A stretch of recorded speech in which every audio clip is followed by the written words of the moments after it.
Hello and a very warm welcome to today's LinkAbility InSights live stream with me, your host, Lynnaire Johnston. Thank you so much for joining us. I'm delighted to be here today to talk about a topic that has been exercising my mind for much of 2025, and that is AI, and specifically its use with LinkedIn. These are two topics that I have been discussing a lot with people this year, and now I feel that I'm ready to share some ideas with you to help you use AI on LinkedIn. Because there's no question that AI has been not the topic of the day or the week this year, but of the year. It has changed dramatically, and I think that it really is important that we all find ways to use it. And of course, as you know, my interest is in using it on LinkedIn.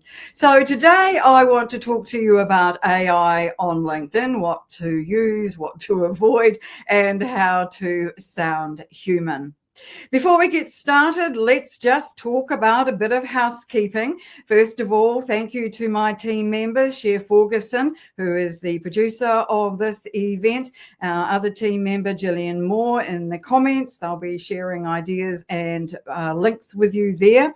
Also to our very good friend, Meryl Cass, who is excellent at letting people know about our events and inviting them to join us. And we are always very grateful for that. If this is the more than first time that you've seen me on one of my live streams, you will notice I have a new background. And I want to just spend a moment talking about this with you because I absolutely love it. Now, if you know me and follow me, you know that I don't generally do a lot of recommending of products or people or services. I generally do it when I'm very convinced that something is a great idea, and this is a good one. So this is a backdrop called a spuds. Yes, as in potatoes. It's a pop-up display stand, and it's enormous. It's about 2.3 meters wide, and it has come from my very good friend Roy Kowalski at Out There Branding. We'll put a link to the information about these in the notes, in the comments, so that you can find out more about these yourself. But they come in a completely wide range of sizes and custom sizes as well. And I'm just here to tell you quietly that it was quite easy to put together. If I can do it, anybody can put one of these together. But one of the ideas about these is that, in fact, they are movable. So you can take them to different locations. You can put different sleeves, which is what the background is. It's a sleeve that fits over the top of a frame and zipped up along the bottom. And on mine, I have, which is custom made, as you can see, I've got my LinkAbility logo on one side. On the other side, I've got a green screen, which I think is going to make a big difference to the videos that we're able to produce. So thank you very much to Roy for my fabulous new spuds that only arrived this week, and I'm absolutely thrilled to bits with it and pleased to be giving it its first outing here today. So I want to now move on to talking about our topic of the day, which is AI on LinkedIn.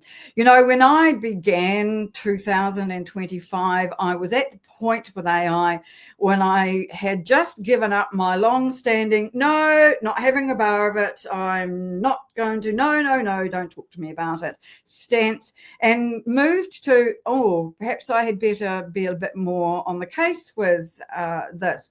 And so in January, I embarked on learning more about AI, starting from scratch. I knew absolutely nothing, and learning how to use it in a way that helps not only my business, but also my LinkAbility members community to use it well on LinkedIn.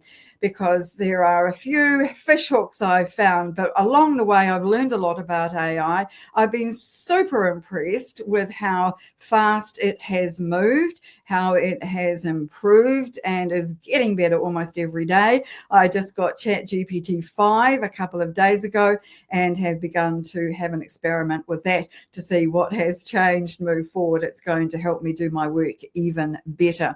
And I'll talk about some of the ways that I am using AI in my own work on LinkedIn as we move through this presentation. I wanted to start, though, with a look back at where LinkedIn has changed in the last year, or 2 years probably, because it does relate very strongly to AI. And of course, one of the key things is that we have seen a lot more AI-generated content on LinkedIn. We have seen it show up in posts, we've seen it in comments, and we are mostly likely to be receiving it in the form of messages as well. In other words, it is everywhere, it is unavoidable, and we need to be finding ways to use it and use it well. Alongside this, of course, the algorithms, plural, have changed over this period of time. And we just don't know much about the algorithms and what they are wanting, how they're working, because most of the information that we do get is historical. In other words, if an algorithm has changed by the time it's been reported, it could well have been superseded by another one. And all the different algorithms work together or separately and working together, and they can change on a dime as well, meaning that what was true yesterday may not be true today and definitely won't be true tomorrow. So the algorithm adjustments have made a huge difference to what's going on LinkedIn this year. And you'll have seen this in your feed and also in the results on your posts, because if you're like anybody else who's posting content on LinkedIn, you'll be finding that your organic views are right down. AI has been used in recruitment a lot more now too, and of course you'll be very well aware that LinkedIn began as a recruitment platform. It hasn't lost that, it's still its major focus, but now of course it is using AI to help people in the recruitment area, to help them with job hunting and helping those who are recruiters also to find the right people. And what I wanted to mention about this was that the new features we're seeing as regards recruitment are ideal for both sides. Now, I'm not a recruiter. It's not something I do. And so I suspect that there are a lot more new features around this than most of us are aware of. It is an important area for LinkedIn, so they will be doing more with it. The next area, of course, is that we have seen quite widely AI becoming a recognized skill. A lot of jobs on LinkedIn nowadays weren't even in existence 20 years ago. And consequently, we're seeing the rise of AI as a skill in all of the work that we are doing. So that has been reflected on LinkedIn as well. So how can we use AI effectively on LinkedIn? Let me count the ways. First of all, in content. We've seen it already happening. You'll no doubt have come across posts that are very obviously created by AI. And generally, I think it would be fair to say that we want them to improve to the point where it's quite hard to tell. So people like me who are professional writers are a little more skeptical about the value of this because we're arrogant enough to think that we can do a good job ourselves. But here's the thing. I'm finding that AI in some instances can do a better job than me. An example of that is I cannot write anything funny to save my life. But if I ask my AI to take a certain topic and to come up with something that's humorous, but, general, then it will do a really good job of that. So I think that it can fill the gaps in our own knowledge and experience and also in our areas of expertise. I think too that with the rise in video on LinkedIn, which we've seen dramatically in the last 2 years, that helping us to create video scripts and ideas for our videos is a very good use of AI. Now, I don't tend to use a script for my videos. Consequently, I tend to waffle. But if you are the kind of person that really finds the camera very daunting, having a script to work from is probably a very good idea, and AI can help you with that. Another area you probably haven't failed to notice AI on LinkedIn is engagement. And we've all been besieged with those comments on our posts that you can just tell came from AI. Well, obviously, the aim of the exercise is to make that not obvious, but it still has a long way to go. And I think that's partly our job as users of AI to make sure that we get over that particular hurdle, because authenticity on LinkedIn is going to become more and more important. And so we need to be seen as human, and any engagement that speaks to AI or even shows that you're using AI, I think can be detrimental at this point anyway.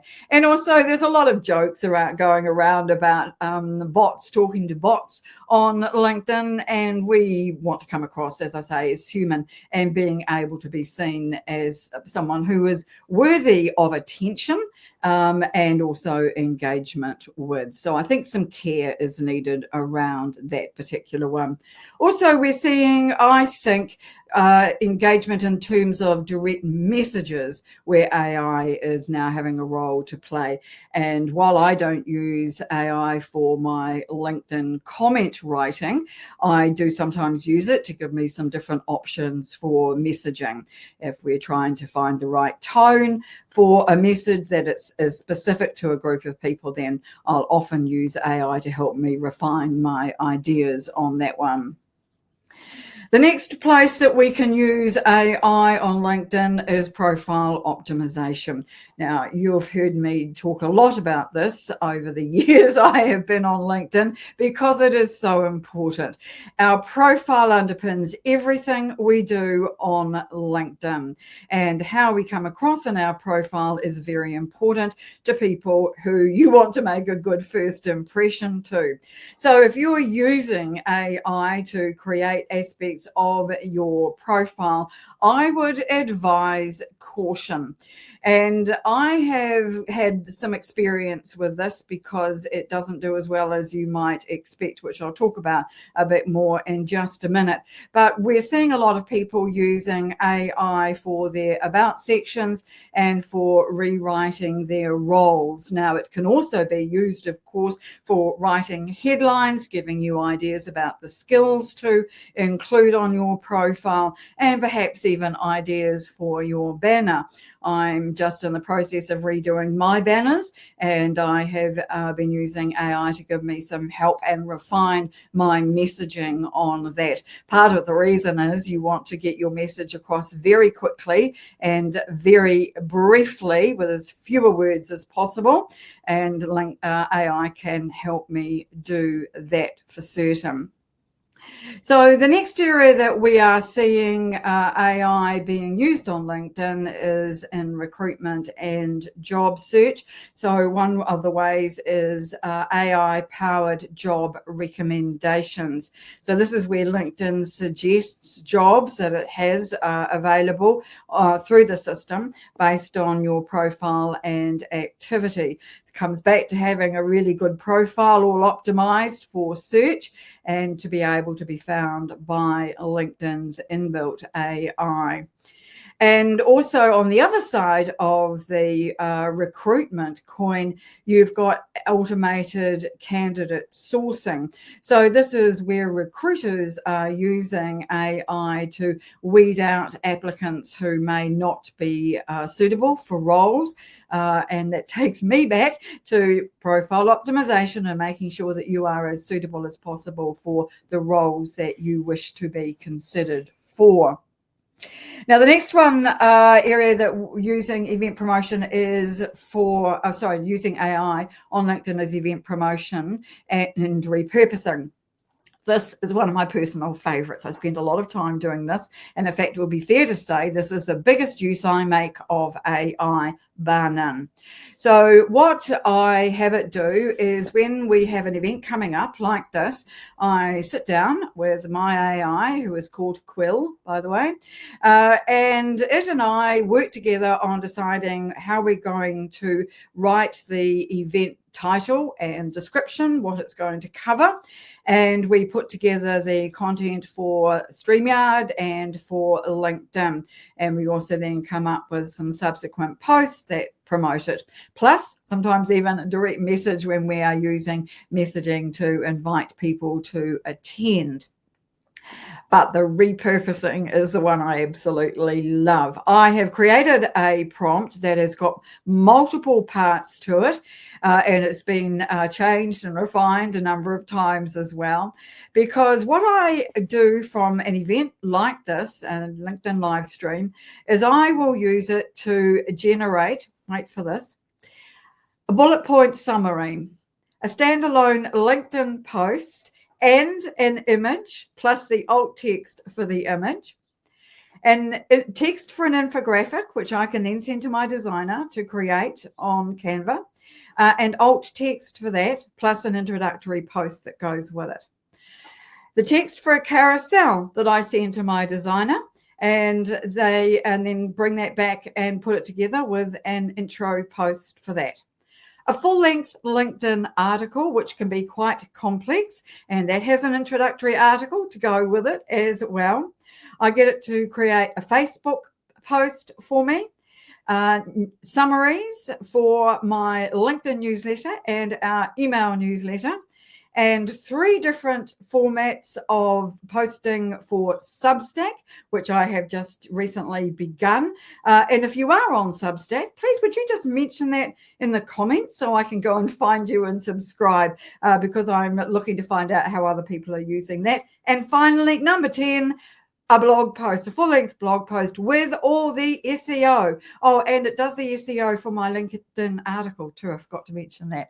So 10 different, well, more than that really, pieces of content from one event. And I think you'll agree that that's pretty good ROI for putting together the time that you put into something like this. And I have found that if I keep a close eye on it and edit quite tightly what it does produce for me, that it works really, really well, and I can get the entire event all repurposed in a couple of hours. Makes a big difference to what I'm actually able to reuse on LinkedIn, and I'm really enjoying that. So for my money, that is the best thing about AI for me so far this year. I'm sure there'll be more surprises to come. Analytics.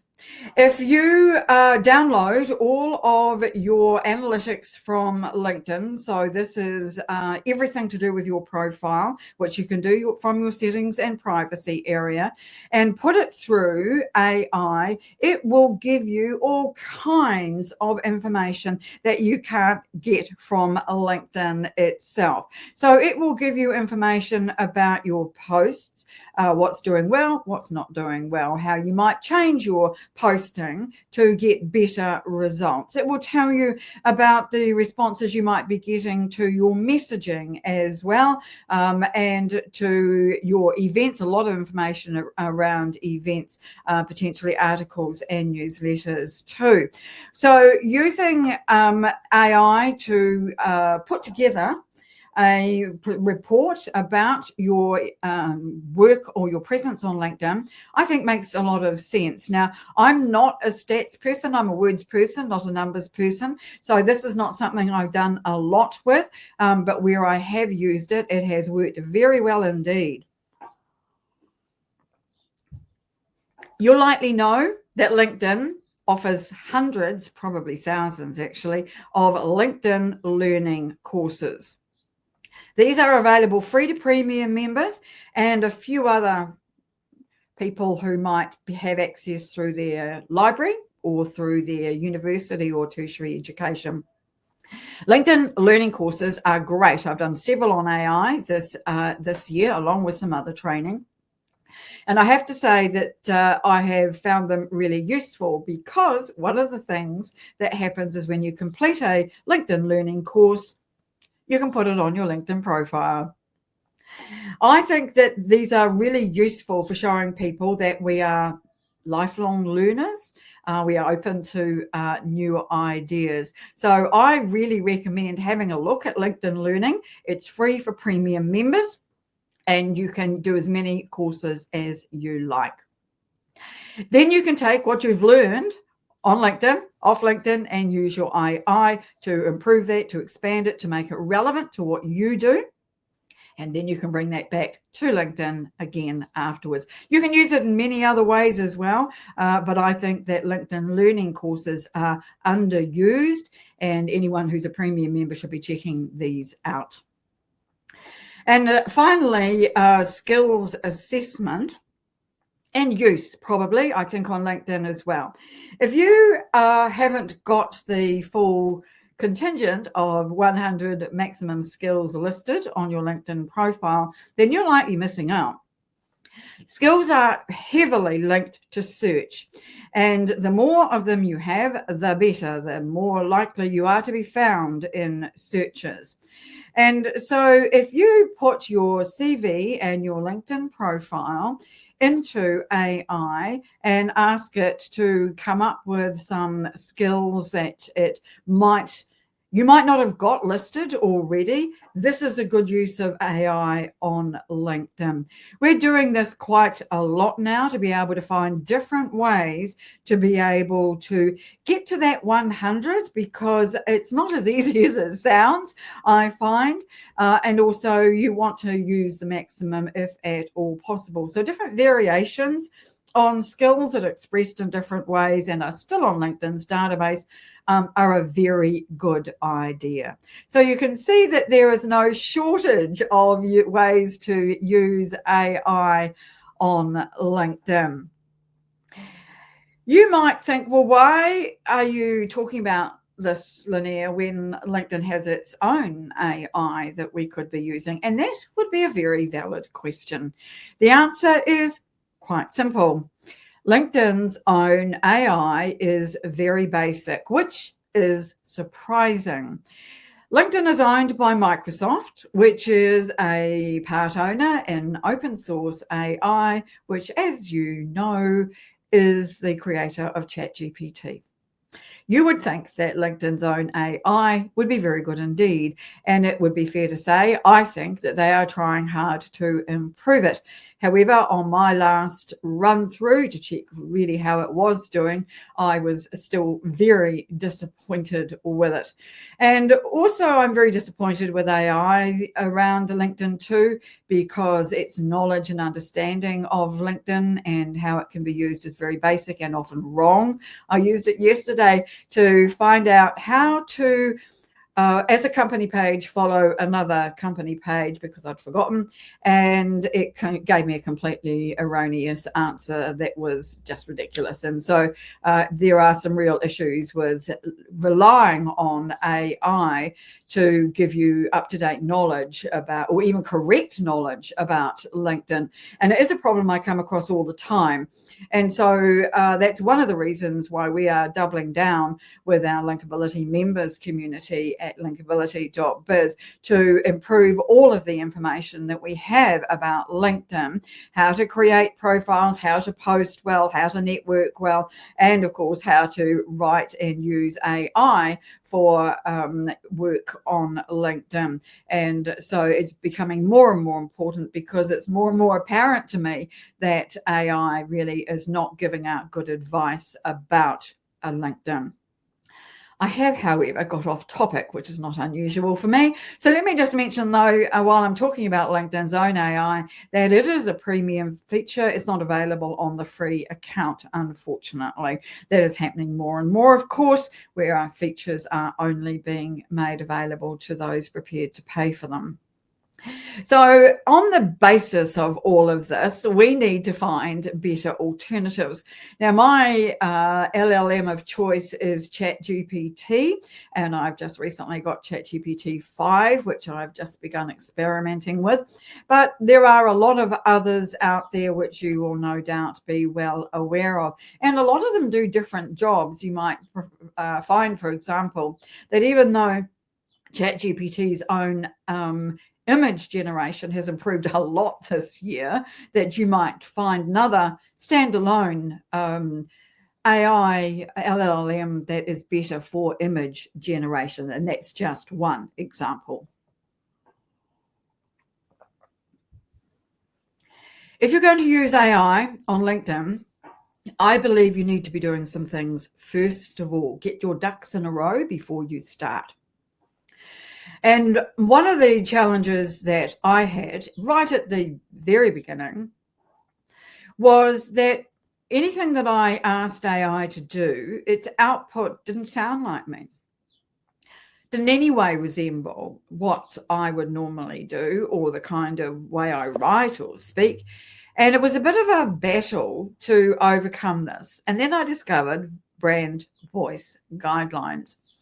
This is a way of having your AI build you a prompt, which it saves for you to reuse every time you want, that informs that what you like and what you don't like. Now, on the what you don't like side, I loathe and detest the rocket ship emoji.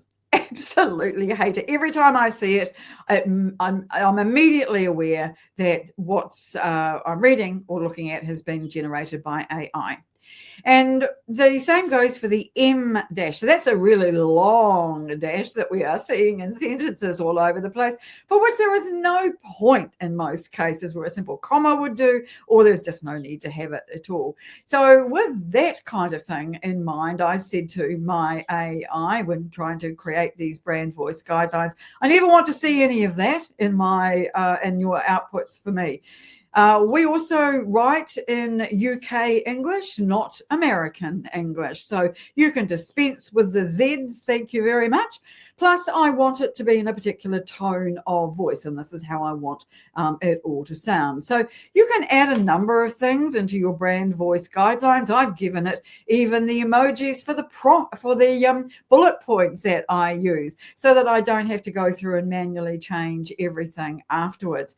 And if you start with that and have that saved, then all of the outputs that AI will give you will be based on what your own preferences are.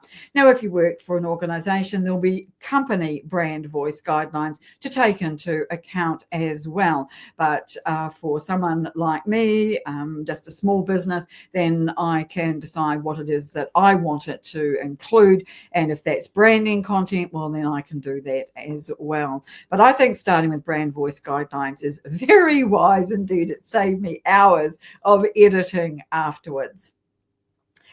We've heard a lot about how we can use AI to come up with ideas for our posts, and I absolutely agree. I think that's a very good way to use it, and then potentially to have it create the post for us once we have decided on where we are going with this.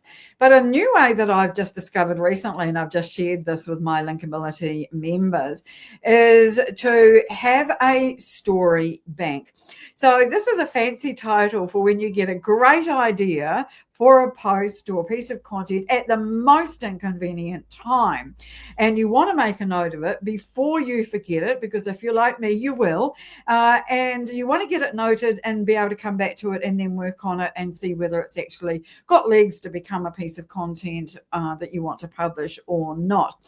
So what I do is I grab my trusty little mobile device and I record into my AI my idea for a post or a story.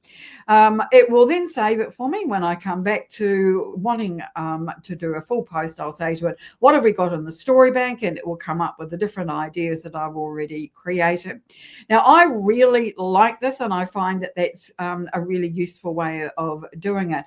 However, this is quite a recent thing because up until, I don't know, maybe only a month or yes, probably a month ago, I couldn't be absolutely certain that AI would in fact remember things. I would ask it to remember stuff and it said it had, but then it hadn't. So I'm a great believer in making sure that any outputs that I get from AI, I've recorded elsewhere as in a Word document, for example. So I think that because it's got so much better, so much more quickly, that putting ideas into a story bank that you can then use is a really good way to use that. Next on the list is, I can't see that because it's hiding behind that. Let me just see if I can do this. Nope, that was the wrong thing to do, wasn't it, Lynnaire? See if we can come out of that altogether. Yes, there it is, the headline generator. Apologies for that. The headline generator. Now, the first line of any post that you create is going to be the one that either grabs attention or just lets people scroll right on by. And so it's important, I think, to be able to find ways to have headlines that are interesting, that are unique, that stop that scroll. And I've got a particular formula that I learned from an American copywriting company years ago that I have put into a prompt using my ChatGPT AI and asking it to come up with headlines that fit the content of the post that we're putting up, and also using the formula. And I'm finding that that is improving them a great deal because we otherwise find that the headlines can be very boring, very bland. And I'm so over seeing it come up with a phrase at the beginning, followed by one of those dashes, and then "you are not alone."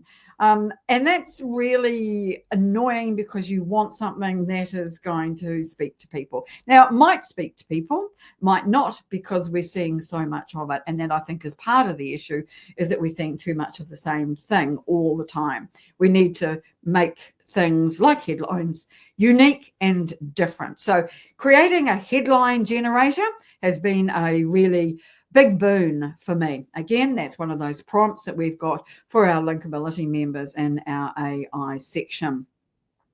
Content repurposing, of course, I have mentioned already. I won't go into more detail about that again here because I have already shared with you the 10 different ways that I use AI to repurpose content from events. Now, of course, it doesn't have to be just from LinkedIn live streams. I also use it for when I'm on podcasts, when I've written long articles somewhere else, for example, then I can have it repurposed for LinkedIn or for other platforms. But I think that there are a lot of ways that we can be using this content repurposing idea. Semantic search is something I'd never heard of until quite recently. And it's based around the premise that all of us used to use Google for our searches. Don't know about you, but I don't do so nearly as much anymore. And instead, I'm using AI to find out information that I want to locate quickly without lots of ads and lots of really boring information that has got nothing to do with my query. Now, sometimes it works, sometimes it doesn't, but it's getting better all the time at that.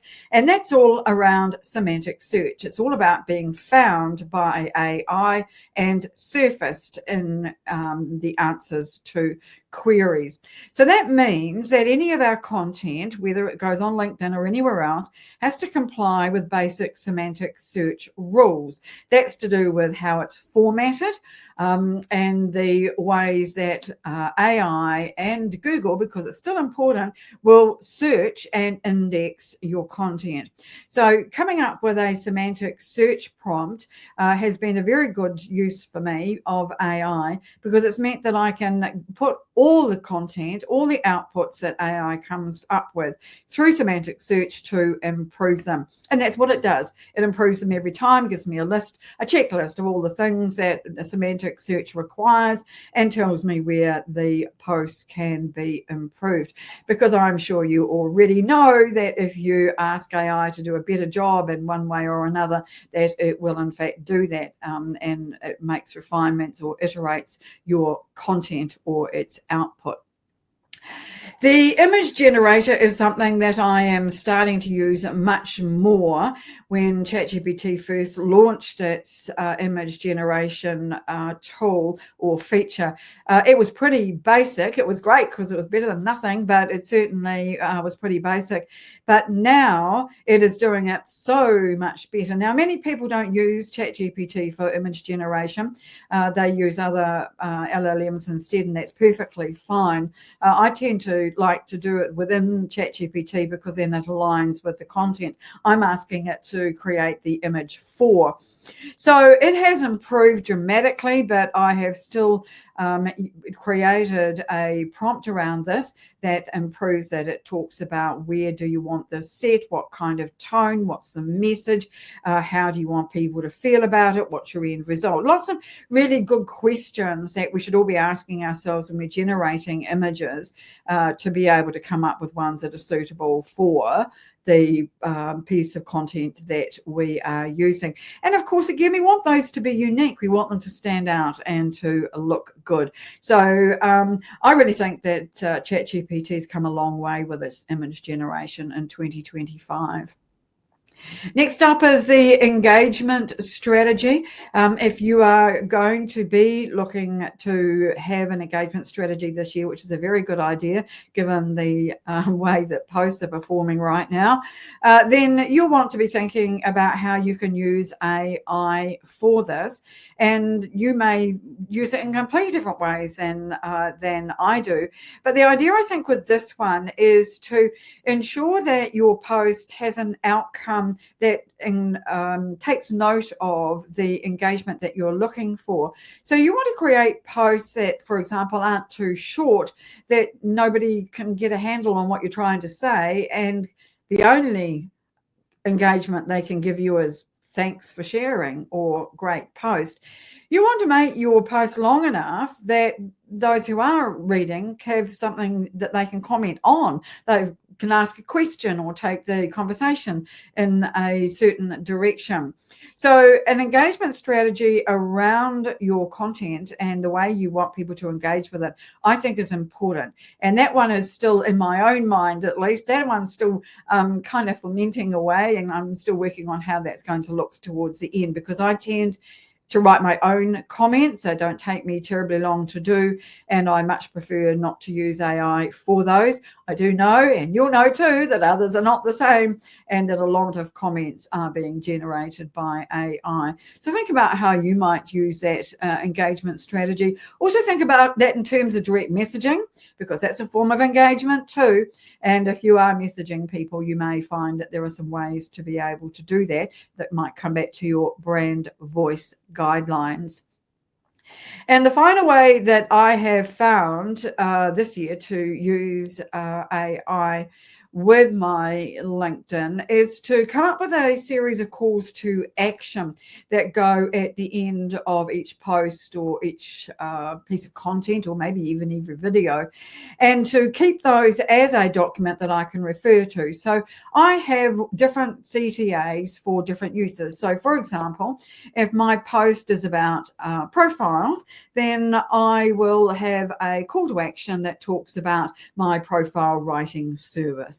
If I have got a post that is about company pages, then I will put in a call to action that talks about our company page management service. You can see where I'm going with this. And so each of the services that we offer has a call to action about it. And the more important services, like our LinkAbility members community, have more calls to action, and we focus more heavily on those. Now, those are not the only ways that you can build your own AI toolkit for LinkedIn, but they're the ones that I have found the most useful right now.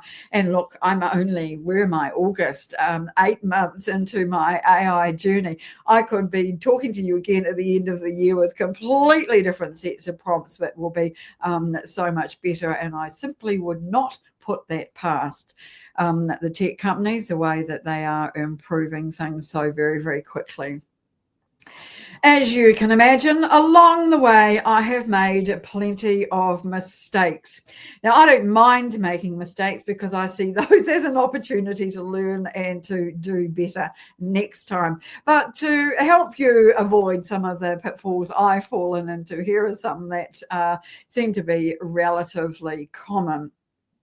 I did mention that there was a disconnect between AI and its knowledge and understanding about LinkedIn. And one of those areas of disconnect is in how long the sections that it might be writing for you need to be. So, for example, our about sections can be 2,600 characters long. It's a good hefty bit of writing and is the longest piece of text we can have on our profiles. It is a very good place to be writing your full professional journey story, including your milestones, what you love, what you've learned, mistakes you've made. A whole bunch of material go into that. So I think that the problem is that AI isn't really very good at counting. Well, that may not be true, but what I mean by that is that it will try to truncate what you do. So if you want it to write a long piece of text, 2,600 characters in the about sections case, you need to specify that. It still won't probably come up with that length, but you need to be very clear and very direct with what it is that you want. Now, the same occurs for the role section in our experience area, because we've got 2,000 characters there, and often it'll just try to put it in 100 words or so when you really do want a lot more explanation. So do be aware that AI will try to just make things shorter. And in some cases, that's a very good idea. But when it comes to our profile sections, I don't believe that is the case.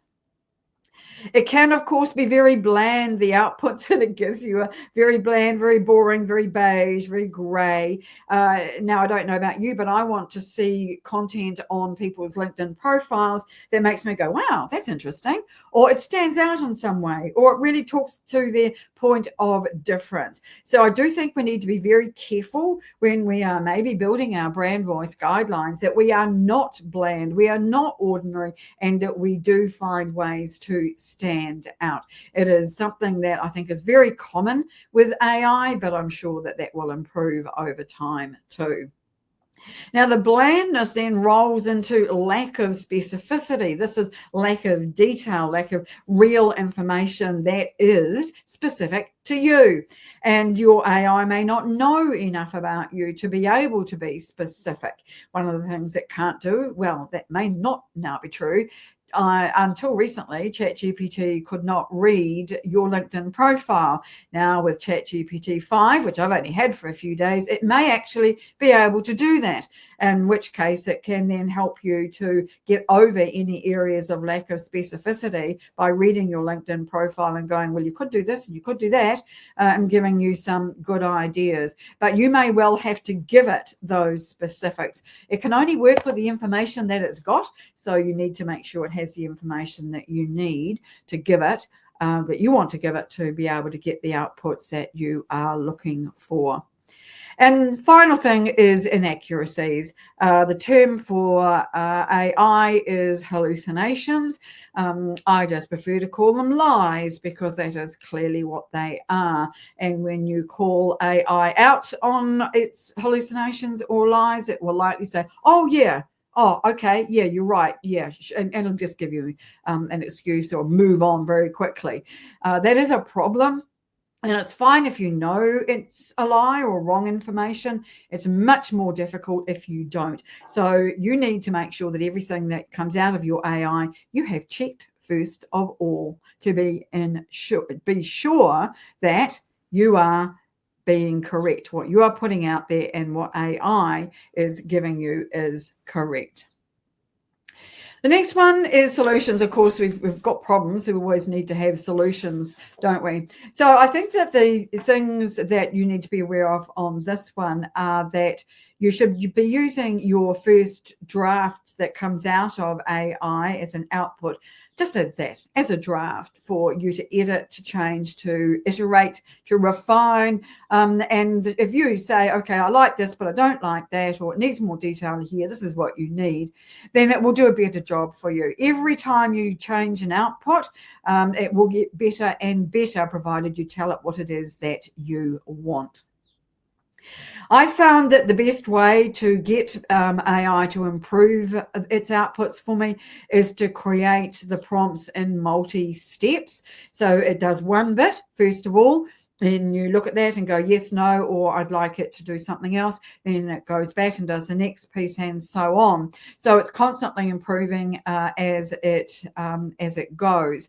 And another way to be able to use that is to get it to ask you questions. I quite like that idea. That works quite well. Ask me a series of 4 multiple choice questions around this to help you get a better outcome is something that works quite nicely, I find, with my AI. I also think that once you've got what it gives you, you can then expand it.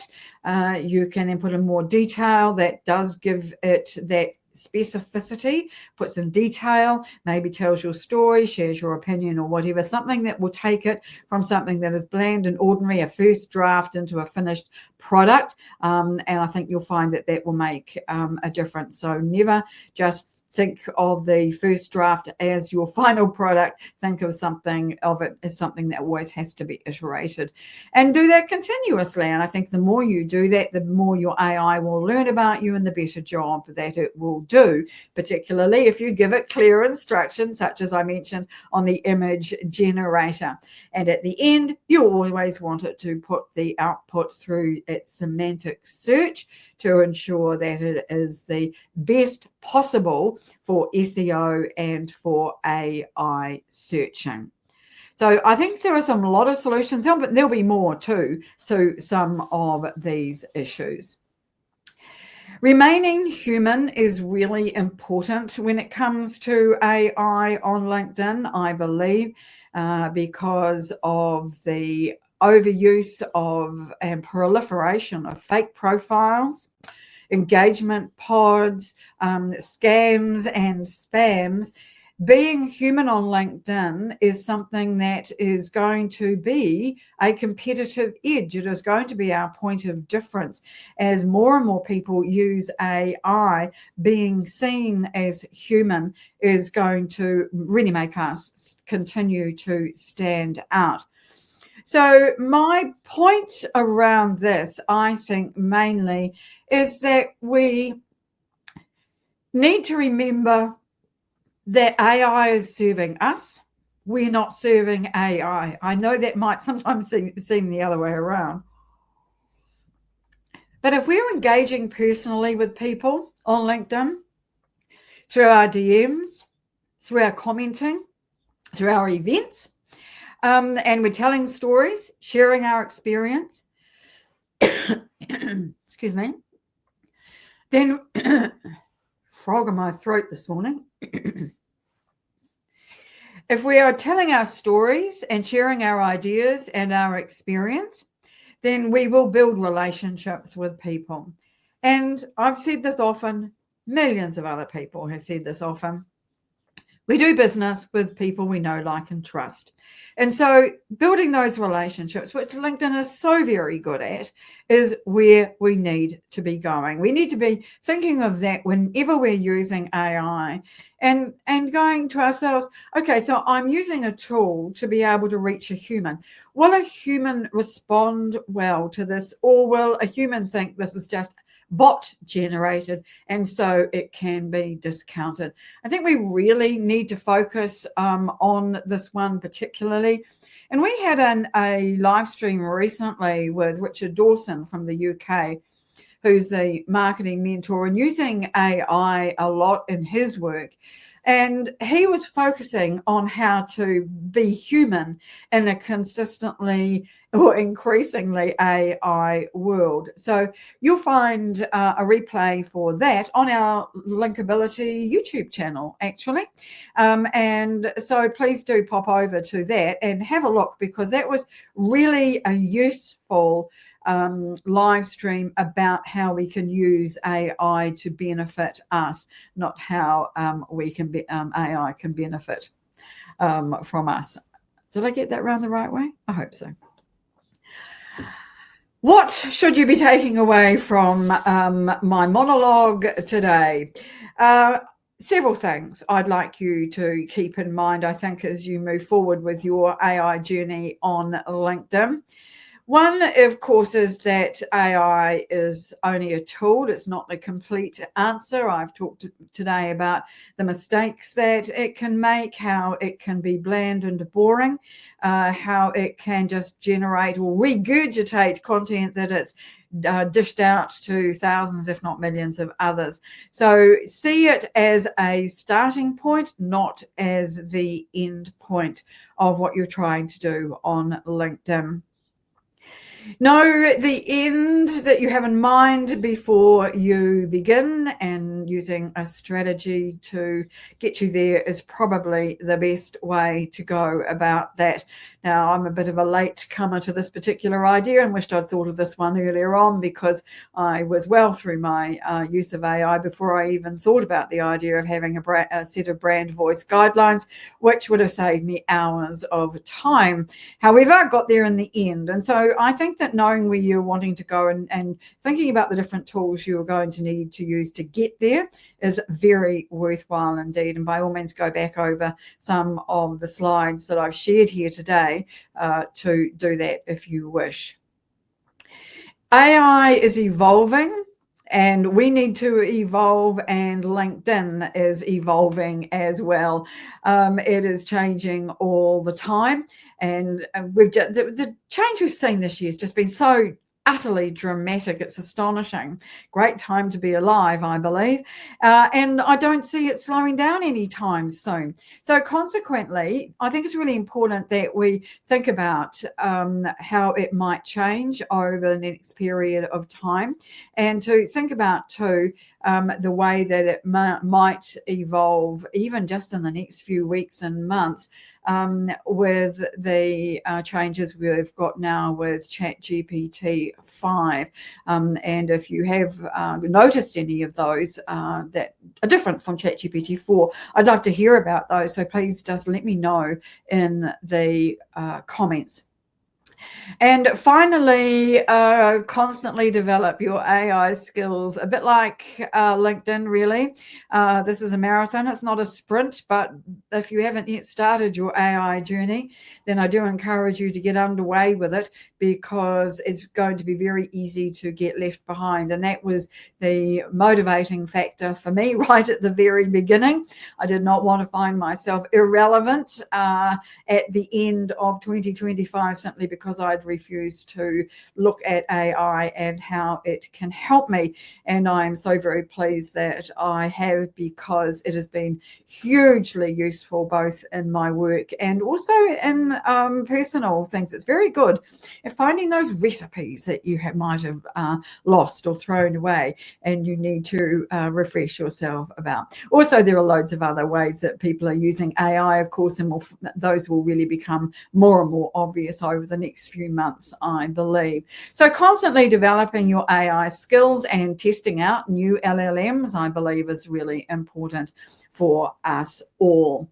And so finally, just let me mention this, that over at our LinkAbility.biz website, where we have our members community, which I just love, you'll find a lot more information about LinkedIn. We're also putting together new prompts all the time about how to use AI on LinkedIn to get better results, which is something that we all need this year because it's getting harder and harder. And you can look at and investigate, check it out, watch videos, look and read all of our content there free for 7 days. I think you'd be really surprised at how much material is actually there. It's all up to date. We've got lots of information that you won't find in other places very easily. And of course, unlike AI, as I mentioned earlier, it is all accurate, and you'll find some answers there to the questions that you've got about AI.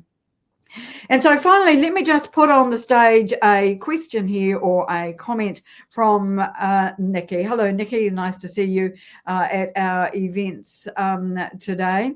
So she's asking about my thoughts on how or when to acknowledge the use of AI. Now, this is a really interesting one, and my own view on this has actually changed this year. When I began the year and was starting to use it, I both talked about the fact I was using AI on my content and acknowledged when I was doing that. And LinkedIn also seemed to think that was a good idea because they had a feature at that stage that suggested that you'd be able to mention when you were using AI images. Now, I never really saw that in action at all, and there was certainly no imperative that it would be used, that if you were using AI generated images that you had to say so. So I think that one's just disappeared a bit, really. And I think the other factor is not only is what we're expected by LinkedIn change this year, but what our own attitudes towards AI. At the beginning, I was very, I'm not reading this, it's all being generated by AI. And I was very anti it and thought it was the worst possible thing. But now I've changed my stance on that. And now I think that now that I see it and understand it a lot better, and look, I'm by no means an expert, Nikki, but I am getting to know it a lot more, and I love it. I'm really surprised at how much I love it, actually. I don't think that we really need now to be saying that it has been AI generated. I did believe that at the beginning, but I don't anymore, simply because attitudes have changed. But you could do that by weaving it into your text and talk about your learning about AI. So I think that's a wrap for today, everyone. Thank you for sticking with me while I talk all of this through, because it's a topic I think that has a lot of merit for us to think about how we can use AI well on LinkedIn. As I've said, there are some pitfalls and problems with it and how we do it. So I hope that some of the ideas that I've shared and some of my own experiences with it will help shape the way that you use it too. Thank you to my team, to our event producer, Cher Ferguson, team member, Gillian Moore, and our master connector, Meryl Cass. And again, a reminder that my brand new backdrop is from Out There Branding in Sydney, Australia, thanks to Roy Kowalski. If you're not yet following me on LinkedIn, why not? And please do pop over to have a look at our LinkAbility.biz website. I think you will be very surprised at the content, the information, and the members who are there. We've got some great people who have joined our community. Thanks again, everybody. It's been great to see all the comments flowing through today, and I look forward to seeing you in a fortnight. Thanks so much. Bye for now.